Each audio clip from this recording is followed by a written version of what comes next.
चलो कौन से मंत्र तक कल आए थे? चौथे अध्याय का आठवां। 8वां श्लोक। पहले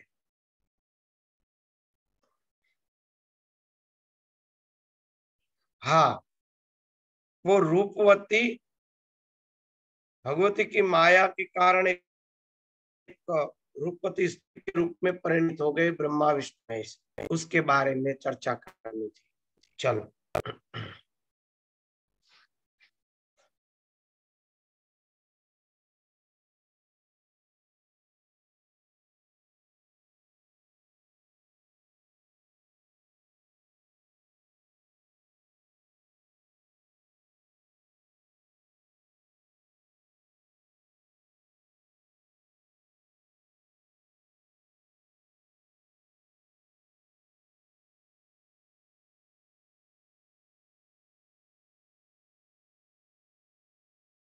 चलिए शुरू करते। रिकॉर्डिंग चालू कीजिए। ये रिकॉर्डिंग चालू है। अच्छा हाँ, हम लोग नाना प्रकार से आभूषणों से अलंकृत रूपवती युवती बन गए और अत्यंत आश्चर्यचकित होकर महामाया भगवती के पास पुनः गए। इसके बारे में सोचते हैं। यानी कि वो एक स्त्री नहीं बने हैं, वो प्रकृति आवृत्त हुए। ईश्वर ने प्रकृति का आश्रय लिया। जो पुरुष तत्व है उन्होंने प्रकृति का आश्रय लिया और स्वयं प्रकृति रूप बन गए। जैसे कि एक उदाहरण दूं, शिवलिंग होती है तो हम लोग क्या कहते, शिव और पार्वती का समन्वय है, अर्धनारेश्वर। तो अर्धनारेश्वर का अर्थ हुआ ये शिवलिंग जो है वो क्या है, पत्थर। अलग अलग प्रकार के होते हैं, मणि रत्न ये वो, स्फटिक धातु, पर मुख्य हम पत्थर के तौर पे बात करते हैं अभी कि पत्थर का शिवलिंग है। तो पत्थर क्या है? पत्थर तो पंच महाभूत है, वो तो प्रकृति का स्वरूप है। फिर भी वो गिनी जाती है शिवलिंग। उपासना शिव तत्व की हो रही है। दिख रहे पंच महाभूत, शिव नहीं दिख रहे। पंच महाभूत की उपासना कर रहे हैं और है शिव। क्यों? क्योंकि वो स्वयं प्रकृति के रूप में अभिव्यक्त हो गए, स्वयं प्रकृति रूप बन गए। लोहे का गोला अग्नि के संपर्क में रहकर अग्नि बन गया। उसी तरह ब्रह्मा विष्णु महेश जैसे ही भगवती के नजदीक गए स्वयं एवं युक्ति के रूप में परिणित हो गए। समाधि भाषा है कि प्रकृति का आश्रय लेने पर पुरुष तत्व स्वयं प्रकृति रूप बन गया। ब्रह्मा विष्णु महेश पुरुष रूप में गए थे, हो गए स्त्री। पुरुष यानी तत्व, स्त्री यानी प्रकृति। वो पुरुष तत्व के रूप में गए, तत्व के रूप में गए और प्रकृति के रूप में परिणित हो गए, प्रकृतिमय बन गए। वो खुद प्रकृति दिखने लगे। वो है तत्व, दिख रहे प्रकृति। उसका अर्थ क्या हुआ? वो है पुरुष ईश्वर और दिख रही है युवती, युवती के रूप में। यानी कि वो स्वयं प्रकृति के रूप में आभासित होने लगे। ब्रह्मा विष्णु महेश स्वयं प्रकृति रूप बन गए।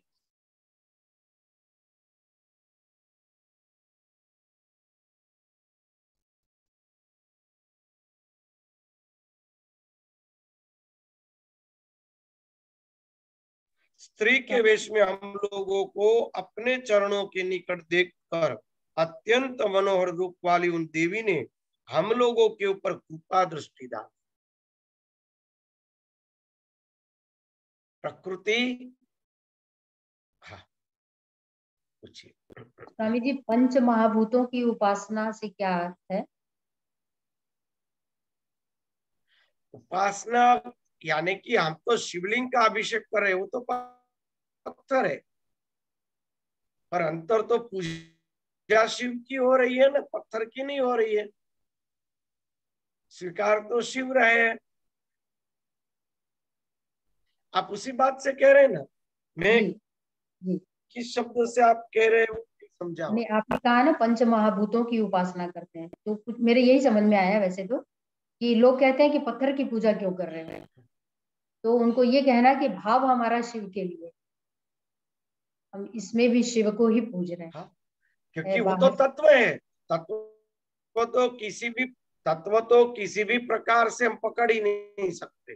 तत्वों को प्रकृति का पकड़ने का हमारा आश्रय, सामर्थ्य ही नहीं। तो प्रकृति का प्रकृति, आश्रय लेकर तत्व को पूज रहे हैं। हाँ अब मैं वही बात समझ रहा हूँ। जो तत्व है उसको तो पकड़ना असमर्थ है। हम लोग तत्वों को तो किसी कीमत पे पकड़ ही नहीं सकते। तो हम लोगों के लिए तो प्रकृति प्राधान्य है। प्रकृति हमारे वश में है, उसको देख सकते, छू सकते। तो प्रकृति और पुरुष दोनों एक हो गए, दोनों एक हो गए।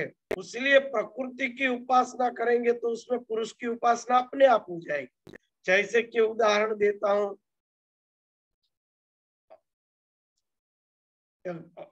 एक चूल्हा है, चूल्हे के ऊपर एक तावड़ी रखी है। तावड़ी क्या कहते हैं? मिट्टी की, जिसमें रोटला बनाते हैं, रोटी आदि पकाते हैं, तावड़ी कहते हैं हमारे यहाँ। तवी, बराबर, तवी रखी है, मिट्टी की तवी। आपने तवा नीचे तवा चूल्हा जगाया, हाँ तवा। तो मिट्टी आपने मिट्टी का तवा रखा है, वो चूल्हा जलाया, उसके ऊपर आपने कोई पानी रखा, दूध रखा, या जो भी चीज रखी, तो तवे के आधार से वो गर्मी पकड़ के वो खुद पकेगा। सीधे चूल्हे की अग्नि उसको नहीं छू रही है, मगर मिल रही है उसको चूल्हे की ये अग्नि, मिल रही है चूल्हे की अग्नि। और कहां से? वो तवे के द्वारा, तवे में से वो अग्नि पकड़, वो छू किसको रहा है? तवे को, मगर मिल क्या रहा है? अग्नि। तो तवे का गुणधर्म तो अग्नि का है ही नहीं। उसी तरह जो इस प्रकृति के अंदर सूक्ष्म रूप से जो शिव तत्व है, उसकी हम उपासना कर रहे हैं। बाहर से हम शिवलिंग आदि पंच महाभूत का स्पर्श, असल में अंदर वो उसी का कांटेक्ट कर रहे हैं, हम उसी को छू रहे हैं। बराबर है? उदाहरण कुछ मगज में बैठा, वरना आगे कुछ चर्चा करें। नहीं नहीं, समझ में आ गए। और हमारा भाव उसके प्रति रहता है, इसीलिए हम उसको अनुभव करते हैं। हाँ, जी कई बार ऐसा होता है, भाव हो या न हो, वो वस्तु भी काम करेगी ही करेगी, क्योंकि उसमें वो चेतना तो पड़ी है, महापुरुषों ने रखी हुई। वो चेतना तो काम करेगी ही करेगी। अंगारे को जानबूझकर आप छुओ या बिन जाने उसको छुओ, चलेगा तो सही, चलन तो होगी। गुड़ को पता है और मुंह में डालो, और नहीं पता है और किसी ने मुंह में डाल दिया, फिर क्यों मिठाई लगेगा? कड़वा तो होगा नहीं। उसी प्रकार से है कि जहाँ पे चेतना के बड़े सूत्र है, जो ज्योतिर्लिंग स्वरूप है, ऐसे स्थान में आप जाने बिन जाने, श्रद्धा अश्रद्धा, वहां निवास करेंगे, उसकी पूजा करेंगे, तो कहीं न कहीं प्रकार से वो आपका कल्याण करेगा ही करेगा। उसमें कोई शंका नहीं। वाइब्रेशन तो काम करेगा ही उसी प्रकार से।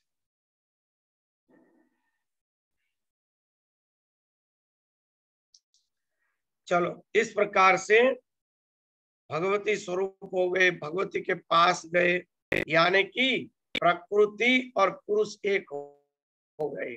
स्वयं पुरुष प्रकृति के रूप में अभिव्यक्त होने लगा।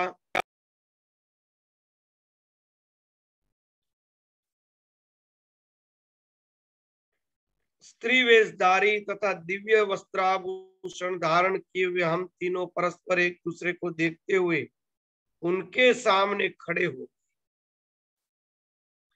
विविध प्रकार के मणिजड़ित करोड़ों सूर्य के समान दीप्यमान देवी के पाद पीठ को देखते हुए हम तीनों वहीं स्थिर रहे। उन महादेवी की हजारों सेविकाएं, कुछ ने रक्त वस्त्र, कुछ ने नील, कुछ ने सुंदर पीत वस्त्र धारण किए थे। वहां उपस्थित सभी देवियां सुंदर वाली विचित्र वस्त्र एवं आभूषण से सुसज्जित जगदम्बा की विभिन्न सेवाओं पर, उनमें से कुछ गा रही थी, कुछ नाच रही थी, कुछ स्त्रियां हर्ष के साथ वीणा मुखवाद्य आदि बजाती थी और सेवा में संलग्न। नारद जी ने कहा, मैंने भगवती के चरण कमलों में नख रूपी दर्पण में जो अद्भुत दृश्य देखा वो मैं बता रहा। वहां मुझे समस्त स्थावर जंगम जंगत स्थावर और जंगत जंगनात्मक ब्रह्मांड में, यानी कि ब्रह्मा, विष्णु, शिव, वायु, अग्नि, यम, सूर्य, वरुण, चंद्र, विश्वकर्मा, कुमेर, इंद्र, पर्वत, सूर्य, गंधर्व, अप्सराएं, तुम्बुर, अश्विनी कुमार, अष्टवसु, किन्नर, नाग, राक्षस गण, सब कुछ दिखाई दिया। वैकुंठ, ब्रह्मलोक, सर्वश्रेष्ठ कैलाश, इन सबको हमने उनके पद नखों में विराजमान देखे। उसी में मेरा जन्म स्थान कमल भी था। चतुरानन उस कमलासन में बैठा हुआ था। मधुकैटभ नाम के दोनों दानव शेषशाही महाविष्णु भी उसमें मुझे विराजमान दिखे। ब्रह्मा जी ने कहा कि इस प्रकार परमेश्वरी के चरण कमल के नख में स्थित इन सारे दृश्य मुझे दिखाई दिए, जिसे देखकर मैं चकित रह गया। मन ही मन सोचने लगा, ये क्या है। मेरे ही समान विष्णु शिव भी वहां आश्चर्यचकित होकर देख खड़े रह गए। उस समय हम तीनों ने समझ लिया कि समस्त जगत की जननी यही है, यही महादेवी है। इस प्रकार अमृतमय कल्याणमय उन द्वीप में अनेक प्रकार के अद्भुत दृश्य देखे हुए हमारे 100 वर्ष व्यतीत हो गए।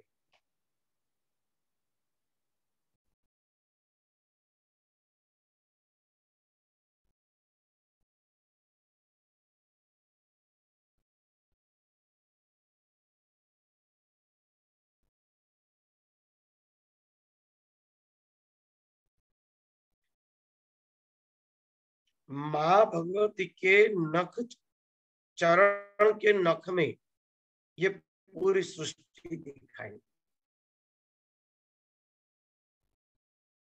चरण किसको कहते हैं? चरण यानी कि हमारा व्यक्तित्व, आचरण, व्यक्तित्व। प्रकृति के व्यक्तित्व में ही, प्रकृति के आचरण में ही, प्रकृति की क्रिया में ही सब ब्रह्मांड समाये। प्रकृति का आचरण ही ब्रह्मांड की उत्पत्ति है। और यहाँ ब्रह्मा विष्णु महेश कौन है? सत्व, रजस और तमस, ये 3 प्रकार के गुण हैं।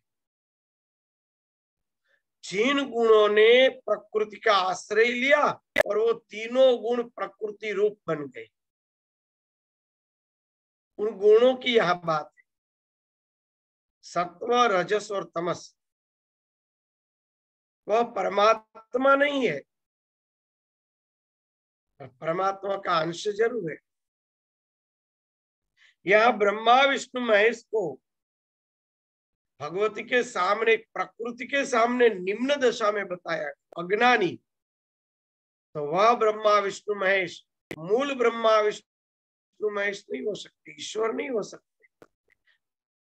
वो कौन है? सत्व, रजस और तमस, इन 3 प्रकार के जो गुण थे, उन्होंने प्रकृति का आश्रय लेकर स्वयं प्रकृति रूप बन गए। यानी कि अव्यक्त प्रकृति इन तीनों गुणों के कारण व्यक्त हुई, ये भी कह सकते हैं ना। इन तीनों गुणों के साथ अभिव्यक्त, ये तीन गुण और प्रकृति एक हो गए, क्योंकि अव्यक्त प्रकृति में तो कोई गुण ही नहीं है।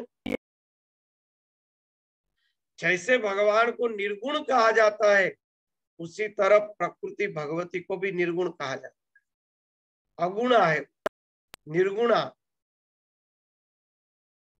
जब वो अव्यक्त होती है तो गुण रहित तो होती है। ये तीन गुणों की जननी वही है और वही समस्त ब्रह्मांड को उत्पन्न करने, ये तीन गुणों को ही माँ भगवती के नख में ये सृष्टि दिखाई देती है।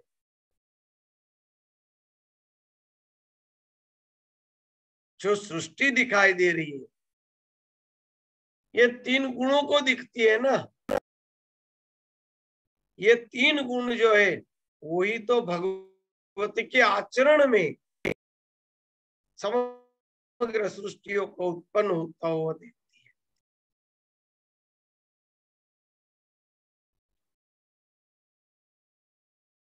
100 वर्ष व्यतीत हुए, वहां की प्रसन्न वदनाएं विचित्र अलंकारों से अलंकृत देविया हम तीनों को अपनी सखी समझती थी। हम लोग उन्हें स्नेह पूर्वक सद्व्यवहार से मुक्त थे। उनके मनोरम भावों को देखकर अति प्रसन्न थे। एक बार नारी रूप में स्थित भगवान विष्णु महादेवी भगवती भुवनेश्वरी की स्तुति करने लगे। विष्णु ने स्तुति की।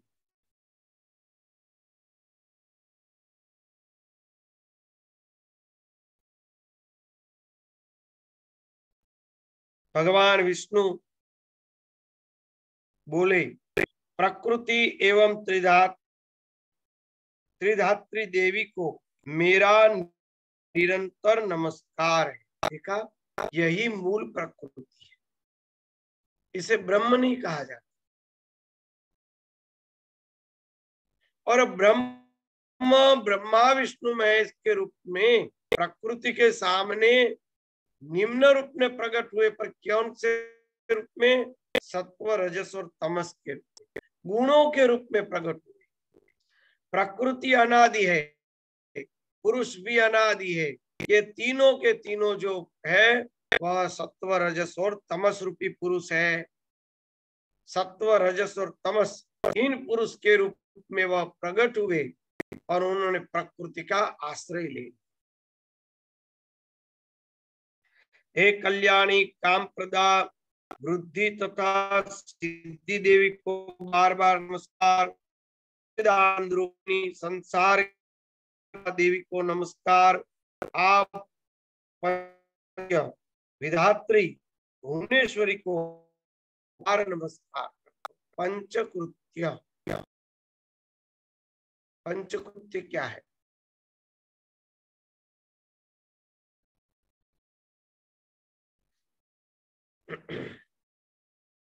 सृष्टि, स्थिति, संहार, निग्रह और अनुग्रह, पंचकृत्य। प्रकृति के 5 कर्म, सृष्टि, स्थिति, संहार, निग्रह और अनुग्रह। लिखना हो तो लिख लीजिए। प्रकृति के 5 गुण है, 5 कर्म है। इसलिए भगवती महेश्वरी को पंचकृता के नाम से भी जाना जाता है। पंचकृता, मूल प्रकृति पंचकृता है। सृष्टि, स्थिति, संहार, निग्रह और अनुग्रह।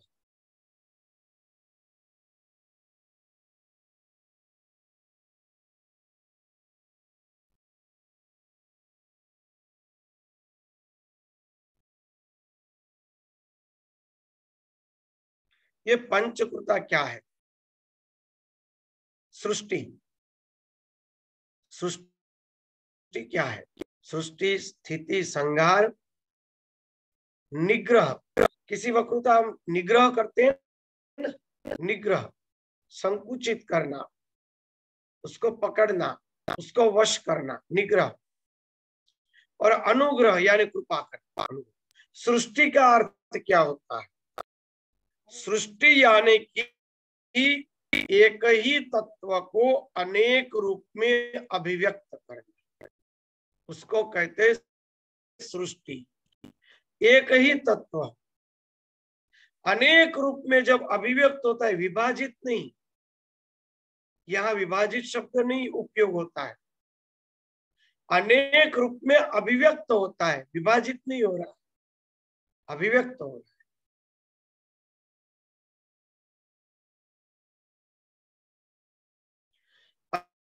वो अभिव्यक्त होता है, उस अभिव्यक्ति को सृष्टि कहा जाता है। एक ही द्रव्य, एक ही तत्व अनेक रूप से जब अभिव्यक्त होता है, अनुभूत होता है, तब उसको सृष्टि के नाम से संबोधित किया जाता है। स्थिति, उन अभिव्यक्त सृष्टि को जब व्यवहार कर सकते हैं, सृष्टि के अंदर लेन देन, अपनी सोच के स्वरूप से उसमें परिवर्तन, उसका स्पर्श, उसका ग्रहण, तब उसको कहा जाता है स्थिति। केवल दिखने से क्या होगा लाभ? स्थिति यानी उसके तद्रूप। हम क्या कहते हैं? हमारी उन जैसी स्थिति नहीं है, यानी कि हम उन अवस्था से तद्रूप नहीं है, वो अवस्था हमारी नहीं है। हम कहते हैं ना कि इस प्रकार की स्थिति हमारी नहीं है। स्थिति शब्द से उपयोग होता है। स्थिति यानी ये जो सृष्टि उत्पन्न हुई उससे हम तद्रूप हो गए, उस स्वरूप हो जाना। पहले सृष्टि दिखना, फिर सृष्टि रूप हो जाना। सृष्टि रूप होना उसको कहते हैं स्थिति। और प्रलय,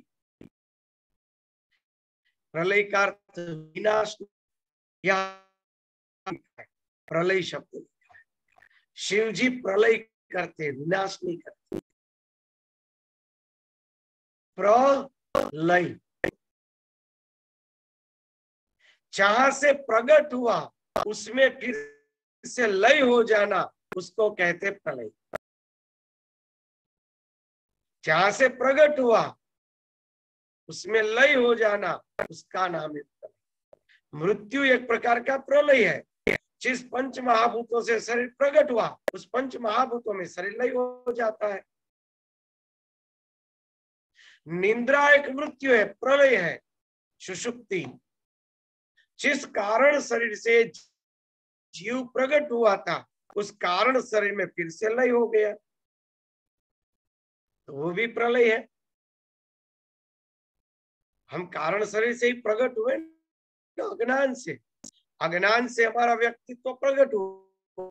सुषुप्ति अवस्था में अज्ञान के अंदर हमारा फिर लय हो जाता है, उसको निद्रा कहते, सुषुप्ति कहते। फिर से वहां से प्रकट होता है, उसको सृष्टि कहते हैं। और उस सृष्टि में फिर से हम सत्य मान के व्यवहार करते हैं, तो उसको हम स्थिति कहते हैं।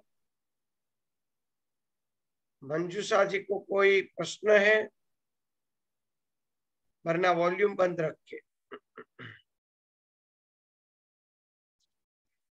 जो संहार है, प्रलय,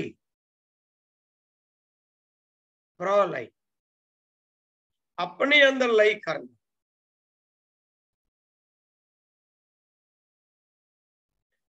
सृष्टि, स्थिति, संहार यानी प्रलय, निग्रह और अनुग्रह। निग्रह और अनुग्रह।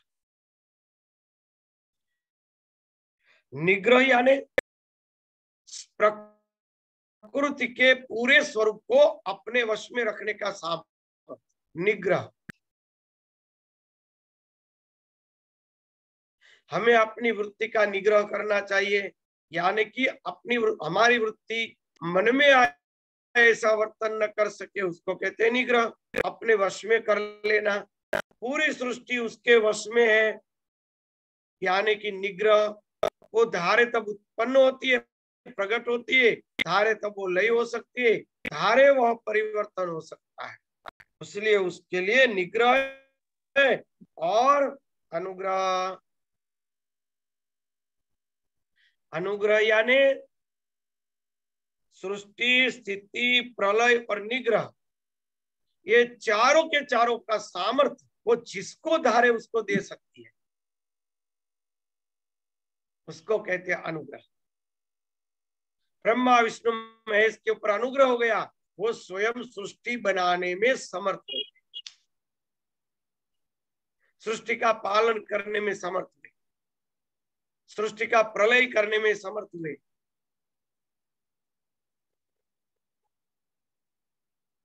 अनुग्रह यानी अपना सामर्थ्य दूसरे को देने का सामर्थ्य रखना, अपना सामर्थ्य दूसरे को भी दे सकते, ऐसी जिसके पास शक्ति है उसको कहते हैं अनुग्रह। अनुग्रह, कृपा।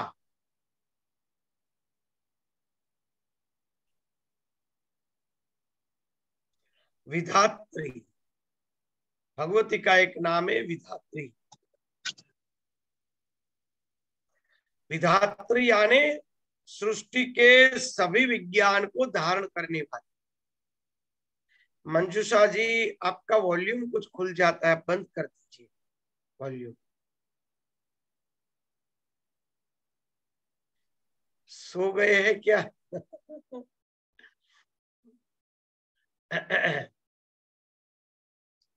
ये जो विधात्री है, विज्ञान, विज्ञान को धारण करने वाली विधात्री। धात्री का अर्थ होता है जन्मदात्री, विज्ञान का जहां से जन्म हो रहा है, ऐसा भी अर्थ। विज्ञान को जन्म देने वाली विधात्री। वि यानी विज्ञान, धात्री यानी जन्मदाता। विज्ञान को जन्म देने वाली, विज्ञान को धारण करने वाली, जन्म देने वाली वो विधात्री है। धात्री माता को कहा जाता है, धारण करने वाली है उसको माता कहा जाता है।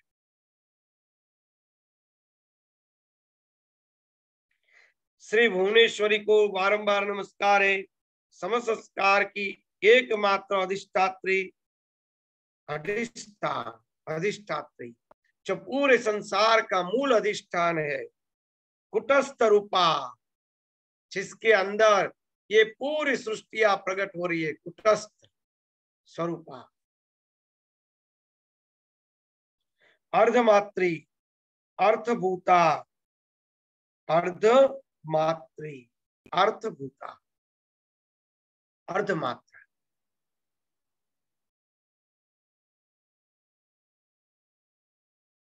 ओमकार होता है ना, ओमकार, उसमें से चंद्र बिंदी है और उसके ऊपर पॉइंट बिंदु। चंद्र बिंदी को अर्धमात्रा कहा जाता है और बिंदु को शुद्ध ब्रह्म कहा जाता है। शुद्ध ब्रह्म से मूल प्रकृति प्रकट हुई, वो ये भुवनेश्वरी है। उनमें से 3 गुण प्रकट हुए, ब्रह्मा विष्णु महेश, इसलिए 3 लिखा जाता है। और उसमें से अनंत प्रकृति प्रकट, सृष्टि प्रकट हुई, इसलिए ओम के पीछे ऐसे लगाया जाता है। ये ओमकार, ओमकार का ये रहस्य है। बिंदु यानी शुद्ध ब्रह्म, फिर चंद्र बिंदी यानी मूल प्रकृति, बिंदु यानी शुद्ध ब्रह्म, चंद्र यानी मूल प्रकृति। 3 लिखते हैं, वो ब्रह्मा विष्णु महेश 3 गुण है, रजस तमस सत्व। और 3 के पीछे जो लंबा, जो राउंड वाला जो करते रेखा पीछे, जो ऐसे ओमकार के पीछे, उसको कहते अनंत सृष्टि। उनसे प्रकट हुई अनंत सृष्टि।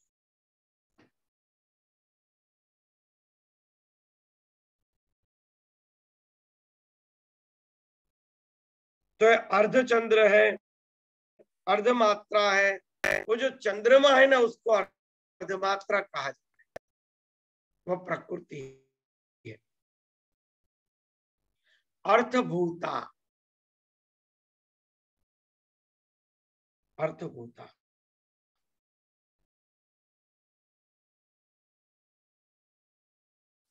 अर्थ का अर्थ क्या होता है वो लेते हैं।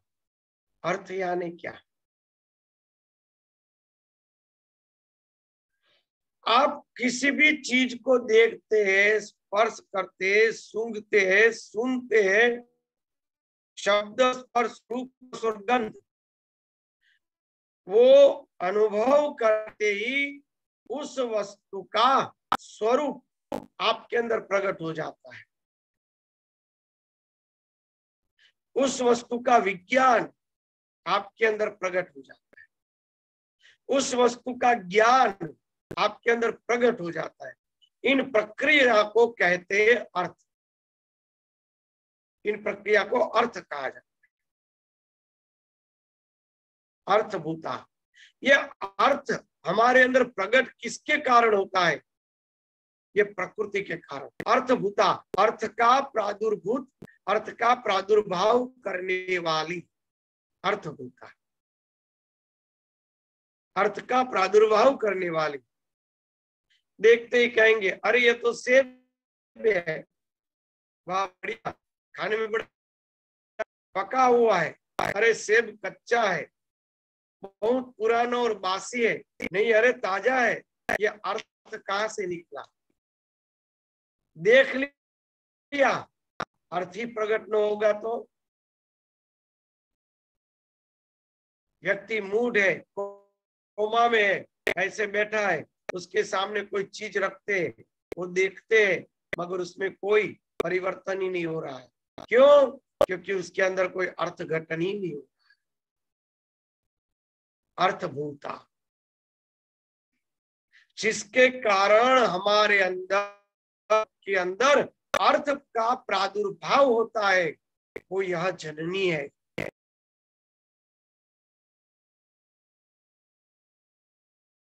यही विधात्री है, इसी को विधात्री कहते हैं। विज्ञान की जननी, अर्थभूता। सोचने जैसा शब्द है, जो हम सबके अंदर ही है। इस भुवनेश्वरी को कहाँ ढूंढेंगे? यह अनुभव आपके अंदर जहां से प्रकट हो रहे, वहीं वो भुवनेश्वरी बैठी है। भगवती को कहाँ ढूंढेंगे आप? चलो, क्या मूर्ति में ढूंढेंगे? सपने में क्यों रहना? कल्पनाओं में क्यों भटकना कि उनके लिए कोई लोक होगा और लोक लोकांतर में वो वहां बैठी होगी, कितना बढ़िया सिंहासन होगा। ऐसी कल्पना में भटकने की जरूरत ही क्या है? वो विधात्री आपके अंदर से, जहां से विज्ञान प्रकट हो रहा है, अर्थभूता, हर वस्तु का अर्थ जहां से आपको प्राप्त होता है, वो स्थान को आप ढूंढो, वो ही भगवती विराजमान आपके ही अंदर। वो ही भुवनेश्वरी है जो इन पूरे भुवनों को, ब्रह्मांडों को आपके अंतःकरण से प्रकट करके आपको ब्रह्मांड दिखा रही है। तो बाहर है ही नहीं, वही तो है ना। मैं गलत हूं? वही है, हमारे अंदर ही बैठी है, सबके अंदर। तो कल्पनाओं में क्यों ढूंढना? हकीकत में जहां है वहां पकड़ लो। कल्पनाओं में क्यों रहना? कैसे सिंहासन पर बैठी होगी, ब्रह्मा विष्णु महेश भी स्त्री रूप हो गए होंगे, वो हाथ जोड़ के खड़े हो गए, अरे कोई दिव्य लोक होगा। हमारे तो कहाँ ऐसा नसीब जो मणिद्वीप जैसे महात्म माँ भगवती के उस द्वीप में हम कभी जा सके। ये कल्पनाओं में रहने की जरूरत क्या है?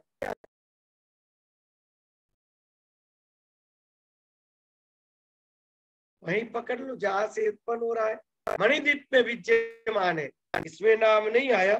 श्री विद्या के अंदर भुवनेश्वरी को मणिद्वीप में विराजमान कहा गया। तो मणिद्वीप क्या है? मणि यानी प्रकाश।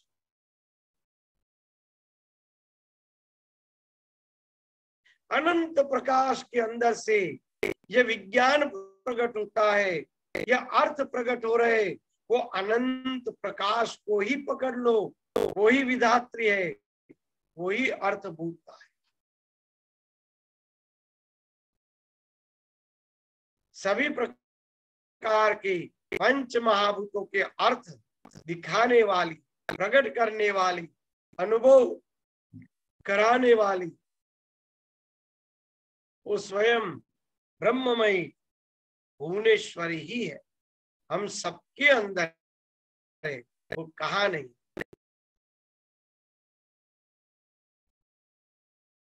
यह हम सबके अंदर बनती हुई घटना है, बाहर बनी हुई घटना नहीं है।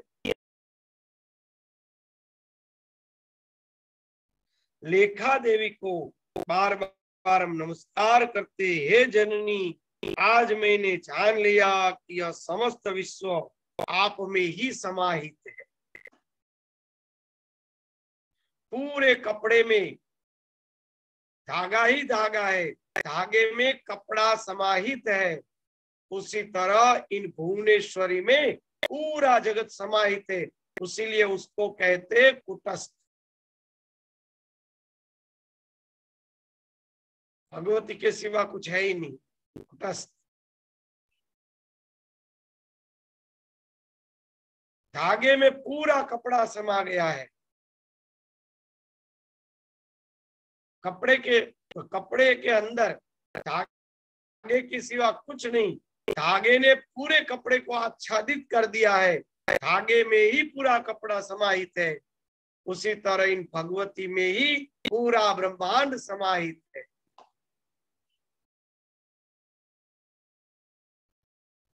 संपूर्ण ब्रह्मांड की सृष्टि एवं संहार भी आप ही करती है।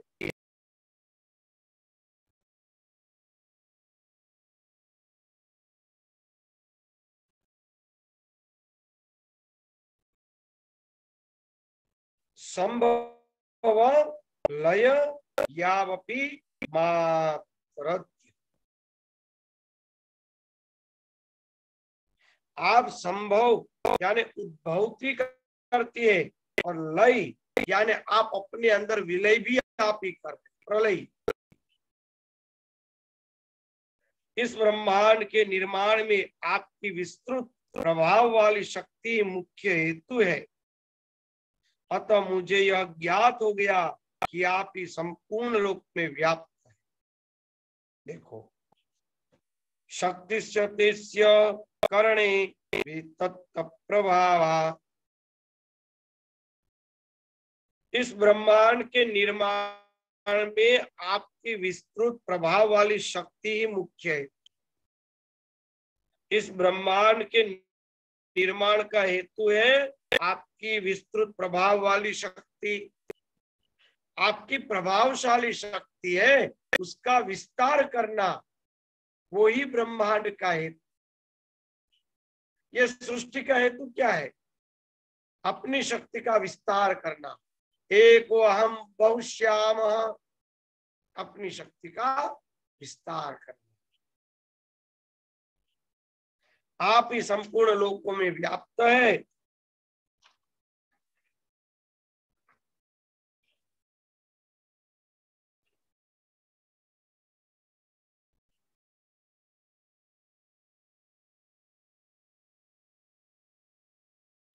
वाह! सत और असत संपूर्ण जगत को विस्तरित करके उस चिद ब्रह्म पुरुष को यथा समय आप इसे समग्र रूप में प्रस्तुत करती है।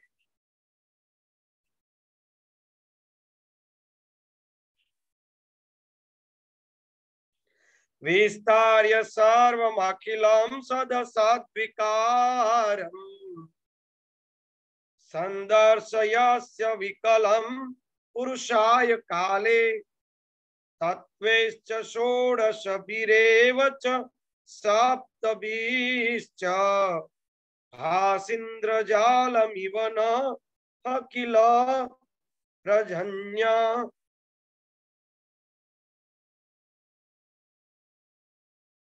सत और असत संपूर्ण जगत का विस्तार करके उस चिद ब्रह्म पुरुष को यथा समय आप इसे समग्र रूप में प्रस्तुत करती है। क्योंकि इस प्रक्रिया के लिए शब्द ढूंढना ही बड़ा मुश्किल है।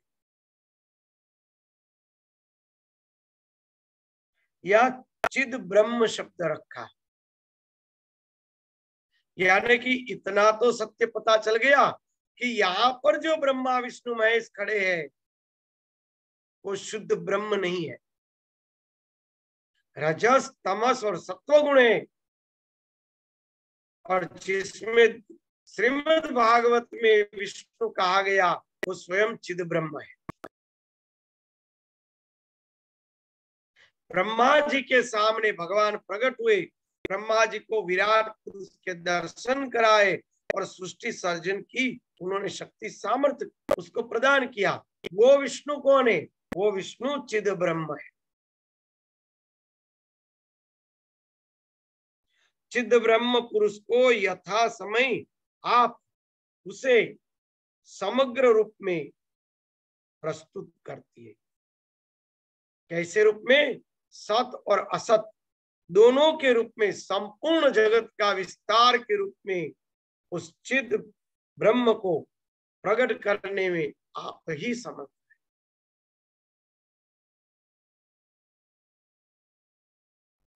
अपनी प्रसन्नता के लिए 16 तत्व तथा महद आदि अन्य 7 तत्वों के साथ आप हमें इंद्रजाल के समान प्रतीत हो रही है।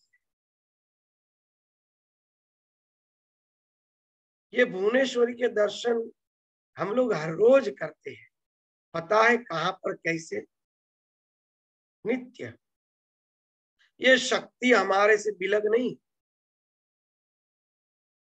कब करते हैं? चलो बताइए, आपको कोई अनुभव थोड़ा बताइए। इतने समय का सत्संग है, सब अपना अपना मंतव्य दीजिए कि भुवनेश्वरी का कहाँ अनुभव हम नित्य करते हैं, बताइए। चलो, भले उसमें कोई कदाच झूठ निकले तो मुझे चिंता नहीं, एक सत्संग होगा, सब अपना अपना मंतव्य दीजिए।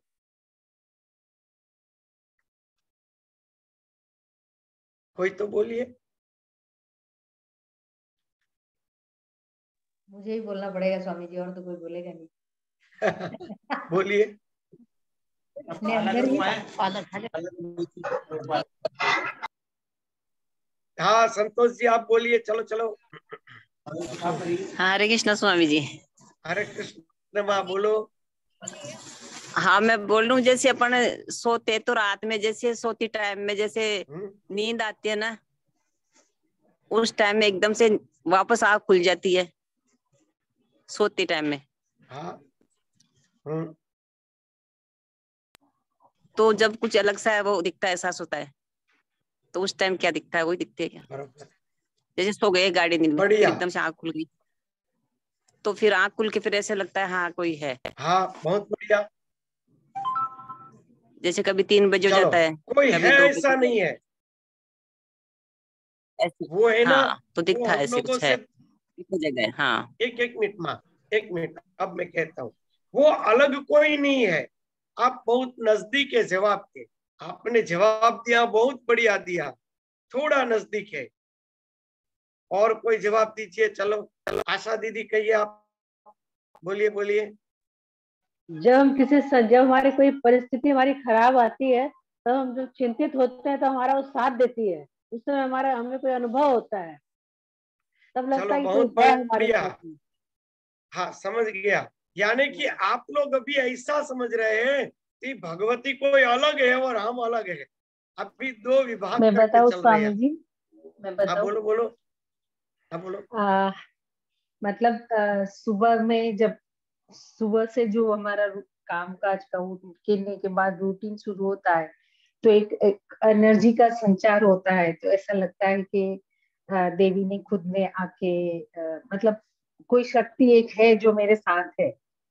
और ओके। सबसे नियरेस्ट बताऊं तो जब प्रकृति में से ही सब उत्पन्न होता है, तो हम जब माँ बनते हैं और एक बालक को जब हमारे गोद में आता है, तब लगता है कि नहीं, कोई शक्ति है जो साथ में, जो ये सब क्रिया हम करते हैं।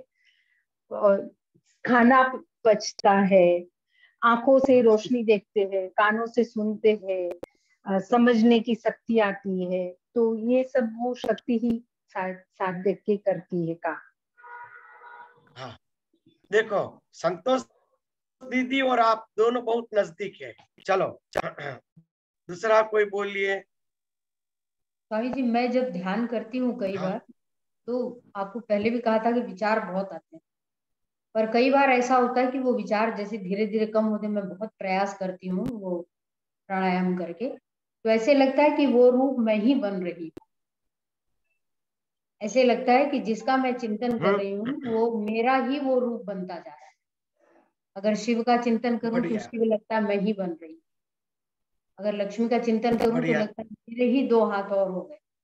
ऐसे लगता है मैं ही वो बनी। बढ़िया, इस तरह से मुझे कई बार बहुत अनुभव। बढ़िया। आप भी बहुत नजदीक है, आपका जवाब भी अति नजदीक है। बढ़िया, दूसरा कोई जवाब स्वामी दीजिए। सब थोड़ा थोड़ा। स्वामी हाँ, आप बोलो मधुरी जी।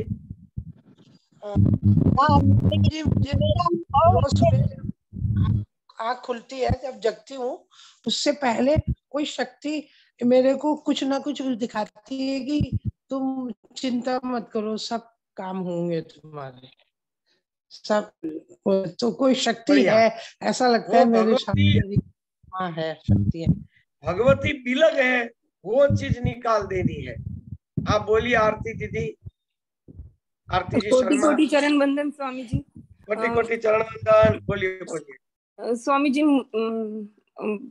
मुझे ऐसा लगता है कि जो ये पढ़े हैं, जितना जाने सुने हैं, उससे मेरे को ऐसा लगता है कि जो हमारी जब हम बोलते हैं तो जो वाणी के रूप में है वो ही भगवती है, और जब हम सुनते हैं तो वही शक्ति वो है। जो हम कोई काम बढ़िया करते हैं, किसी के प्रति दया है या किसी के प्रति श्रद्धा है या जो भक्ति है या हाँ जो धृति है, वो सभी वो भगवती स्वरूप है। भगवती की डिफरेंट डिफरेंट मतलब अलग अलग उसके भावनाओं से अलग अलग शक्तियां प्रदर्शित हो रही है, पर है वो भगवती ही हर रूप में। चाहे वो निद्रा, जैसे बस, इन्होंने बोला, बहुत बढ़िया। चाहे वो शायद यही है, पता नहीं, आप बोलिए स्वामी। बहुत ही बढ़िया, आप लोग बहुत ही नजदीक बात करें, अति नजदीक, सुंदर। दूसरा कोई, हेमा दीदी, आप भी अपना स्वामी जी अभिप्राय प्रणाम। दीजिए। प्रणाम। स्वामी प्रमिला जी, जी बोल रहे, बोलिए बोलिए। जैसे जैसे हम लोग सुबह ध्यान करते हैं, तो उसमें जो ध्यान करने की जो क्रिया होती है, वो हमारी, हमको लगता है ऐसे कि किसी माँ की, देवी की कृपा से वो क्रिया हम लोग कर सकते हैं, ध्यान करने की शक्ति जो मिलती है। बढ़िया। अब हेमा दीदी। ध्यान में मुझे हाँ। आप ही बता दीजिए। मुझे क्या लगता है कि अब मैं अपने आप को संसार से अलग मानने लग गई, मतलब देखो, अब सृष्टि और कोई जवाब देना चाहते? स्वामी जी, मैं एक बार बोलती हूँ। जैसे हमारी जो उपाधि है, जैसे मैं बोलिए माँ बोलिए। हूँ, मैं बहन हूँ, मैं माँ हूँ, मैं बहन हूँ, मैं पत्नी हूँ, तो जो भी है ये सब भगवती का ही तो रूप है। हाँ हम हमसे अलग है ही नहीं। हाँ, वो वही हम हमारे ही है। साथ, हमारी जो उपाधियां हैं वही हमारे साथ है, वही हमारी भगवती है। हाँ, हम जब गाढ़ निद्रा से जागते हैं, तो जागते समय जो हमारे अंदर एक स्पार्क होता है, मैं हूं, और बाद में मैं सृष्टि को अनुभव कर रहा हूं, वो ही भगवती का सबसे पहला अनुभव। हर रोज जागते समय उस भगवती का अनुभव कर रहे हैं। बाकी हम तो चिद ब्रह्म स्वरूप है। जैसे ही जागते हैं तो सबसे पहले मैं हूं ऐसा होगा, और फिर बाद में अरे ये तो पूरी सृष्टि है।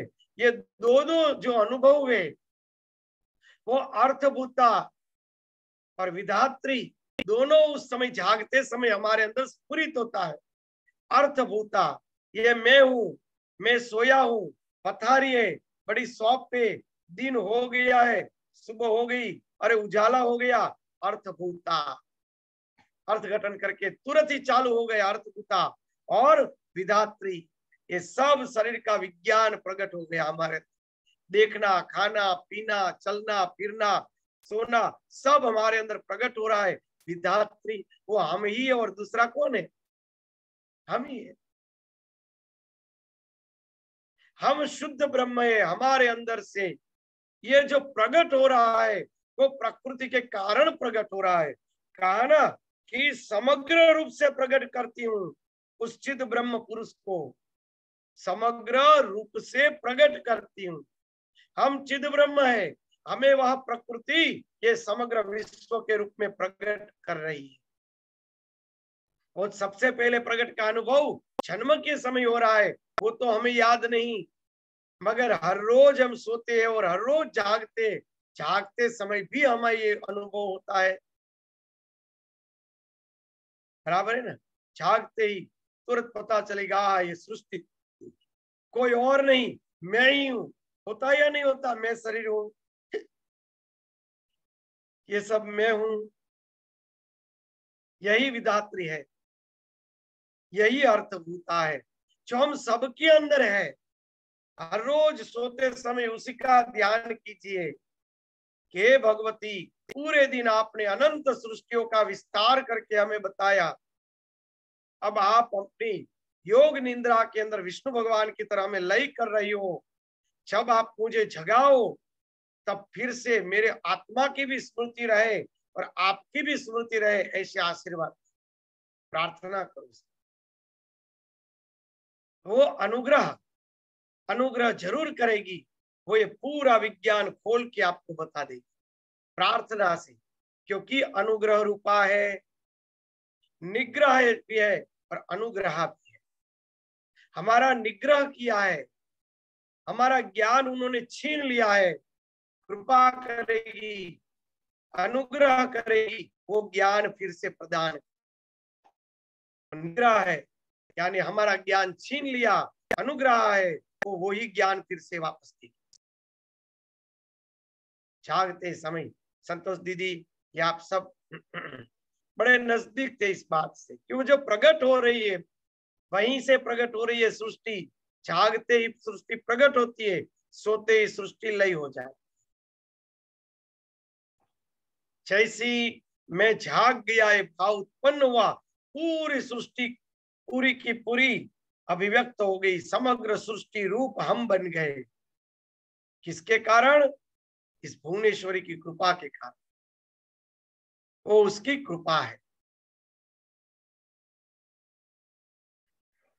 अपनी प्रसन्नता के लिए 16 तत्व, महदादि अन्य 7 तत्व, उसके साथ हमें इंद्रजाल के समान प्रतीत होती है।